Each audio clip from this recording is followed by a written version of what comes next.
Senator Rand Paul of Kentucky just come out with this book, Deception, the Great COVID Cover-Up. And it takes courage to write about cover-ups that are initiated by any governmental institution and which are bought and sold by the American media. Senator Paul, welcome to the Dennis Prager Show. Thanks for having me, Dennis. It is a true pleasure, sir. So take it away. What's the cover-up? Well, for the last 3 years, they've been telling us nothing to see here. This just came naturally from animals and it had nothing to do with the lab in Wuhan. In fact, for over a year, Facebook was suppressing any stories of this. The government was actively meeting with Facebook, helping to suppress stories like this. But what we've discovered, largely through Freedom of Information Act, is that in private, they were saying exactly the opposite thing. We know from early in February 2020, really even in January 2020, that Fauci and his colleagues, or as I call them, his henchmen or his yes men, were all meeting, and in private, they were concluding that the sequence of the RNA for COVID virus looked to have been manipulated. This wasn't something they typically found in nature. In fact, they used words strong enough to say that it was inconsistent with viruses in nature. They also said privately that they were very concerned because they knew that the lab in Wuhan was doing gain-of-function research. Gain-of-function is where you take two naturally occurring viruses, mix them together, and make a brand new virus that may well have gained in lethality or infectiousness. But in private, they were saying, yes, it looks like this, we're worried. But then fast forward a year, he comes before my committee, Anthony Fauci raises his hand, swears to tell the truth, and then absolutely denies that the NIH did any funding of gain-of-function research there. We've probably never before had such a large, expansive cover-up that's actually been proven by the words of the people involved in the cover-up through their private email. Wow. So what do you believe animated him?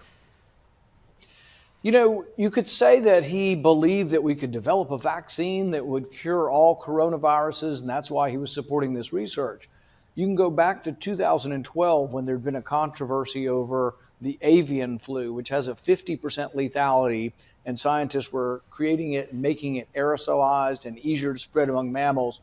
Dr. Fauci said this. He said that even if a pandemic were to occur, even if a scientist were bitten or somehow infected by this gain-of-function research, that the knowledge would be worthwhile. I consider that judgment to be one of the worst judgments in modern medical history. I think the idea that, if you were to ask the people who had lost loved ones to COVID whether or not they think the knowledge was worth the death of their loved one and millions of people, I think most people would disagree with him on this. But it's been amazing to watch the Democrat Party and the media basically become shills for this and just to completely whitewash this and to not take any consideration into what a terrible judgment error this was by Anthony Fauci. Right. So it raises that question then. We understand what's in it for Anthony Fauci. He would look like a guilty party. Why does the New York Times defend him? I think because the mainstream media is basically the organ of the Democrat Party, and the Democrat Party is essentially the party of the government.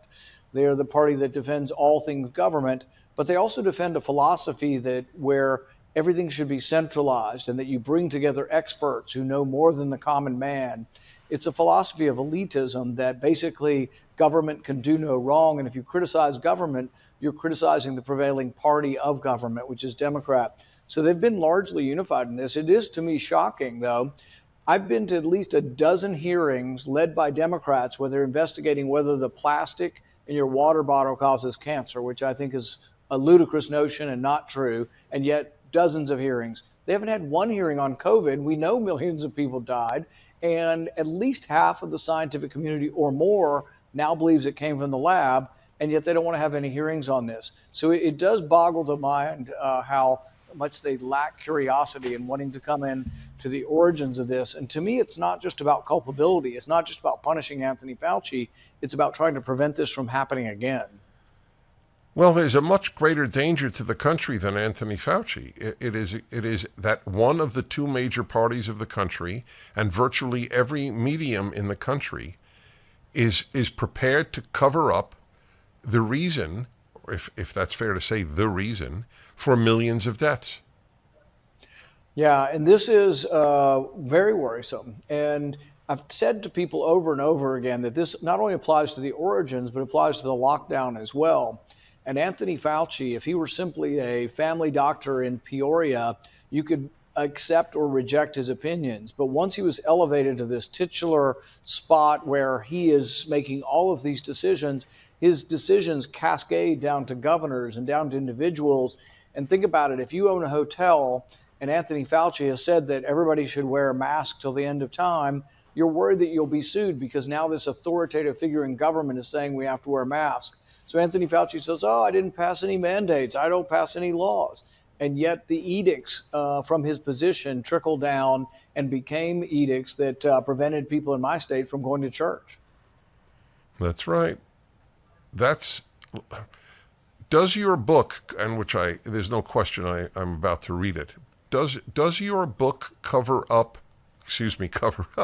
Does your book cover drop up? Does your book cover ups beyond the gain of function Wuhan lab? Does it cover the issue of the lockdowns and masks?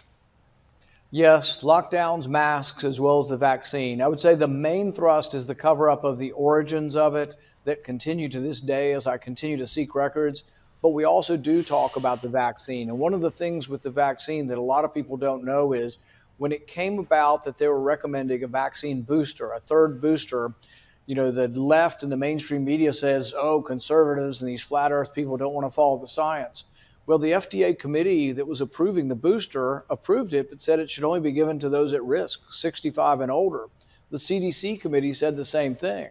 But then a Biden appointee, Rochelle Walensky, overruled all of them and said it should be kids all the way down to 6 months.